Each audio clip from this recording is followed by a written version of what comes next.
এই মুহূৰ্তত জনাইছো এটা ব্ৰেকিং নিউজ। নগাঁৱৰ চামগুৰিৰ বাটপৰালি গাঁৱত নিশা এগৰাকী বিধৱা মহিলাক অশ্লীল ইংগিত দি স্থানীয় ৰাইজৰ ৰোষত এজন যুৱক। নগাঁৱৰ আমনিৰ কটঙাৰ চাকামুদ্দিন নামৰ যুৱকজনে 2 সন্তানৰ মাতৃ এগৰাকীক বিগত বহুদিনৰ পৰা প্ৰেমৰ প্ৰস্তাৱ দিয়াৰ লগতে অশ্লীল ইংগিত দিয়াৰ অভিযোগ।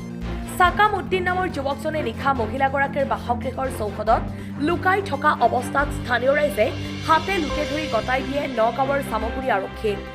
ভিডিঅ' জাৰ্নেলিষ্ট মৃণালৰ সহযোগত নগাঁৱৰ পৰা বিভূতি বৰাৰ প্ৰতিবেদন বটদ্ৰা লাইভ।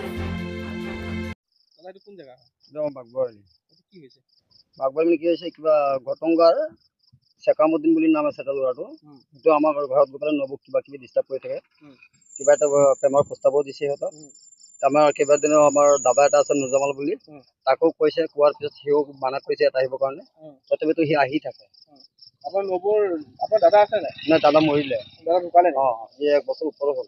এই ল'ৰাজনে চেকামুদ্দিন চেকামুদ্দিন পালে। সি কিমান দিনৰ পৰা ডিষ্টাৰ্ব দি আছে? আজি দাদা মৰাৰ প্ৰায় 8 মাহ হৈ গ'ল। আমি ধৰিব নোৱাৰিলো, আজি হাতে পাতে ধৰিলো।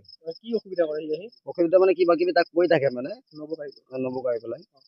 নবৌ মানা কৰিছে, নবৌ কৈছে যে মোৰ ল'ৰা আছে 2টা, তোমাৰো আছে, বোৱাৰী আছে, ল'ৰা আছে, আমি নকৰো, এইকেইটা নাযাওঁ, তুমি নাহিবা বুলি কৈছে। তথাপিতো সি সদায় গৈ থাকে। ধৰিলো আজি ধৰি আৰক্ষীক মাতি পেলাই দি দিলো চামগুৰি।